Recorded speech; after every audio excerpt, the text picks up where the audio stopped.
Baik, selamat siang Bapak dosen teman-teman sekalian. Saya Bonaventura Setusale, nomor register 217.121. Saya akan mempresentasikan UAS arsitektur kota saya.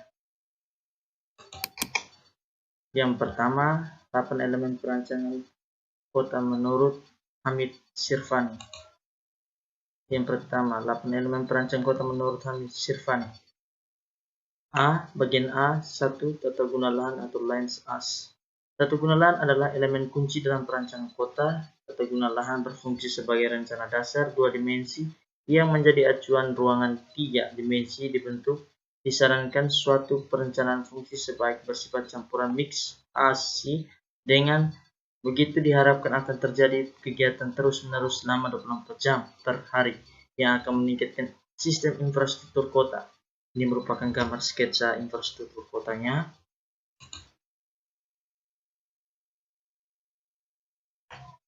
Yang kedua, ini gambar tata guna lahan. Ini merupakan gambar lahan kota. Ini gambar perkotaan.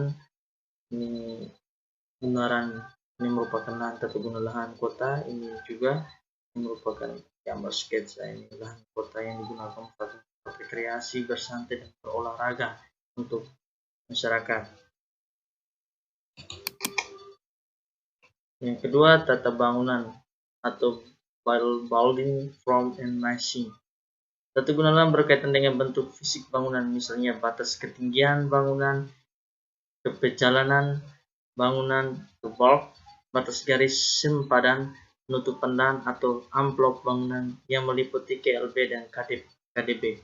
Di samping itu terdapat juga hal-hal seperti penggunaan gaya arsitektur, skala bahan termasuk warna bangunan merupakan gaya bangunan arsitektur.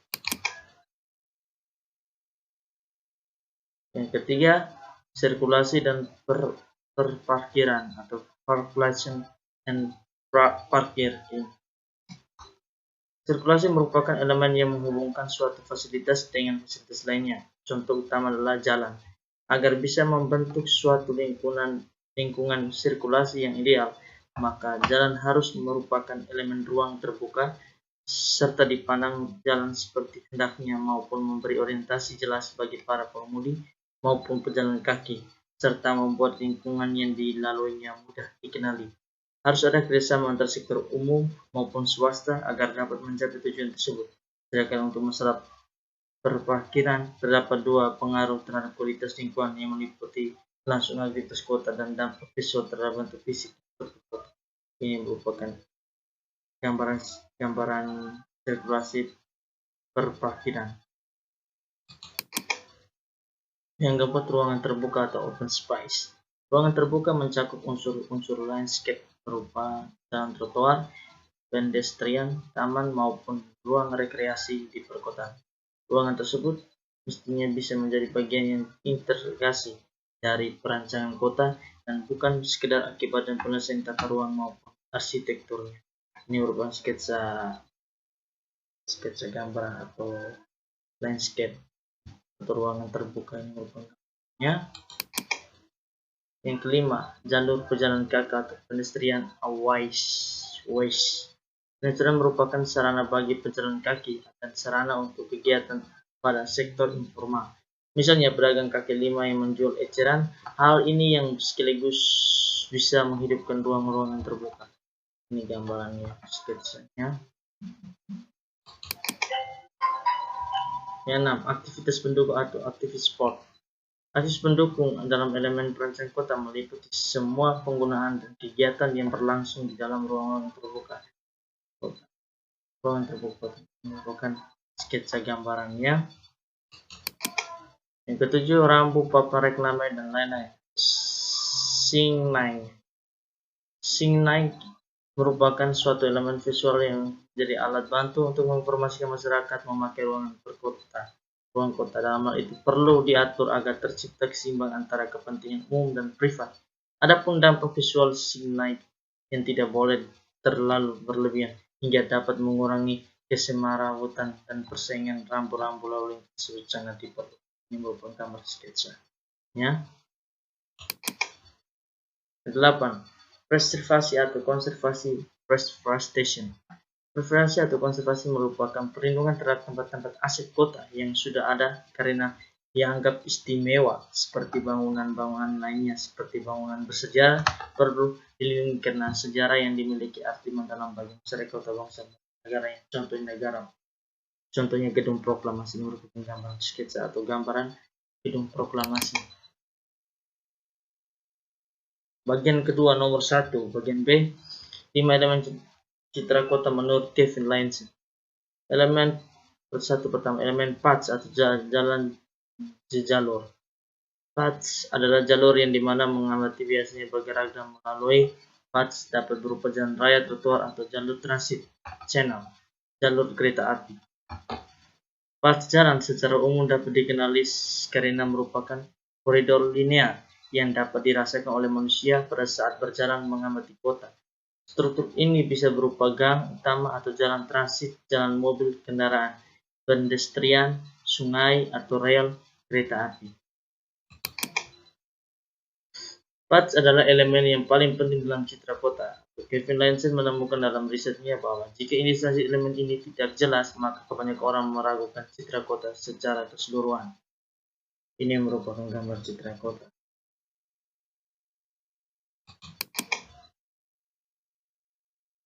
Yang kedua, elemen edges atau tepian. Elemen edges adalah elemen linear yang tidak digunakan untuk dipertimbangkan sebagai paths oleh pengamat. Yang kedua, juga merupakan elemen linear yang dikenali sebagai manusia pada saat dia berjalan, tetapi bukan merupakan jalur paths. Ini merupakan gambarannya.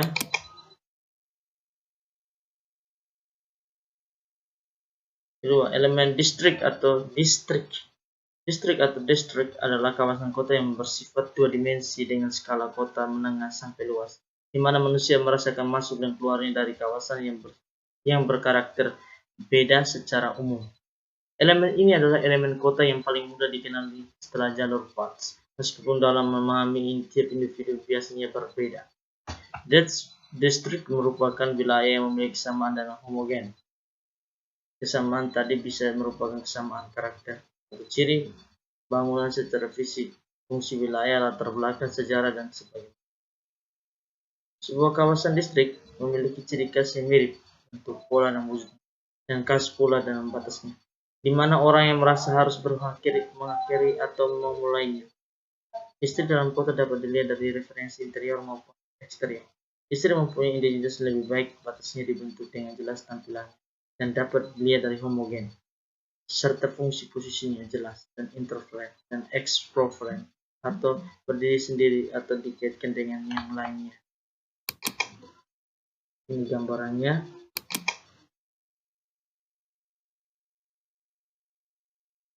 Bagian bagian 3, elemen nodes atau simbol. Nodes adalah titik spot atau strategi dalam sebuah kota di mana pengamat bisa masuk dan yang merupakan fokus untuk dan dari mana dia berjalan. Nodes bisa merupakan persimpangan jalan, tempat bergerak, berhenti sejenak, dari jalan persalingan atau pertemuan paths, ruang terbuka, atau titik perbedaan dari suatu bangunan ke bangunan lainnya. Elemen juga berhubungan erat dengan elemen distrik karena kesimpulan dari kota akan menandai karakter suatu distrik. Untuk beberapa kasus, nodes bisa juga ditandai dengan adanya elemen fisik yang kuat. Nodes juga suatu tempat yang cukup strategis karena bersifat sebagai tempat bertemunya beberapa kegiatan aktivitas yang membentuk suatu ruangan dalam kota. Ini gambaran.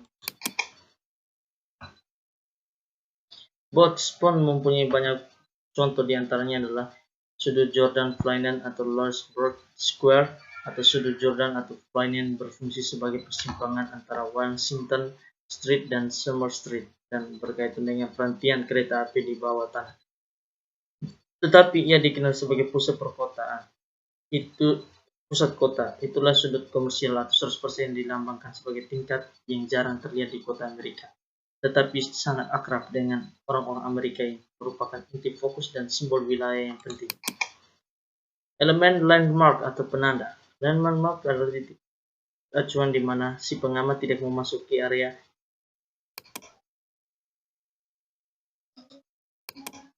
Elemen landmark atau penanda. Elemen landmark adalah titik acuan di mana si pengamat tidak memasukinya. Mereka adalah di luar. Landmark biasanya merupakan benda fisik yang didefinisikan dengan sederhana seperti bangunan, tanda, toko, atau pegunungan. Beberapa landmark adalah landmark jauh, dapat terlihat dari banyak sudut dan jarak atas puncak-puncak dari elemen yang lebih kecil dan digunakan sebagai acuan orientasi. Landmark lain adalah bersifat lokal, hanya bisa dilihat di tempat-tempat yang terbatas dan dari jarak tertentu. Ini adalah tanda-tanda yang tak terhitung di depan-depan toko, pohon-pohon, gang, pintu, dan detail perkotaan lainnya yang mengisi citra dari sebagian besar pengamat.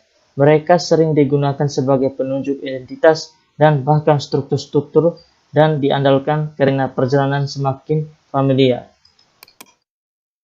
Landmark merupakan titik referensi seperti elemen node, tetapi orang tidak masuk di dalamnya karena bisa dilihat dari luar letaknya. Piazza atau mikro di Venesia terdiri dari kontras dan karakter umum kota yang sempit, mengelilingi ruang yang berdekatan, namun memiliki ikatan kuat dengan fitur utama kota dan memiliki bentuk untuk berorientasi yang jelas arah dan dari mana orang memasukinya. Hal ini sangat terstruktur dan berbeda. Ruangan ini begitu khas sehingga orang yang belum pernah ke Venesia pun akan segera mengenali dari foto. Nomor 2, jelaskan dengan gambar sketsa masalah dan cara pemecahan masalah arsitektur kota menggunakan salah satu dua elemen perancangan kota Hamid Sirvani sesuai dengan masing-masing tugas yang telah dibagikan saudara. Permasalahan menurut Hamid Sirvani yang pertama, permasalahannya menyangkut pengendalian guna lahan perkotaan berkaitan dengan bangunan temporer di negara tropis. Penduduk golongan berpenghasilan tingkat bawah dapat saja mulai bangunan rumahnya dengan wujud bangunan temporer. Bahan-bahannya adalah bahan bambu ijuk, lantai tanah, dan sebagainya. Bangunan seperti ini pada praktik umumnya lepas dari pengawasan IMB, padahal sedikit demi sedikit bangunan tersebut dibuat permanen yang akhirnya perlu dikaji sesuai dengan guna lahan. Apabila guna lahan melanggar aturan bangunan yang telah bertahun-tahun tersebut harus dibongkar tanpa menimbulkan masalah sosial. Yang kedua, pemecahan masalah arsitektur kota menurut Hamid Sirvani. Yang pertama, A. Mengacu pada program atau isi rencana kota. Rencana kota yang berimplikasi ke kawasan dapat berupa pelestarian kawasan bersejarah, penataan kembali atau revitalisasi pusat kota, pengembangan kota baru, pengembangan kawasan perumahan, dan sebagainya. Perancang kota dapat mengimplementasikan program-program tersebut sehingga dapat dikembangkan proyek perancang kota berkaitan dengan pelestarian kawasan bersejarah dan sebagainya. B. Manfaat perangkat implementasi rencana kota.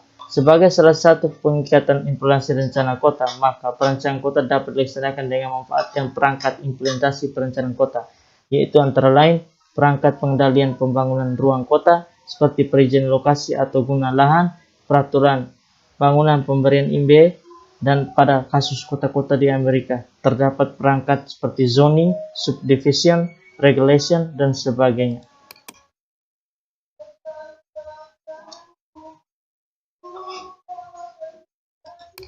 Sekian dan terima kasih.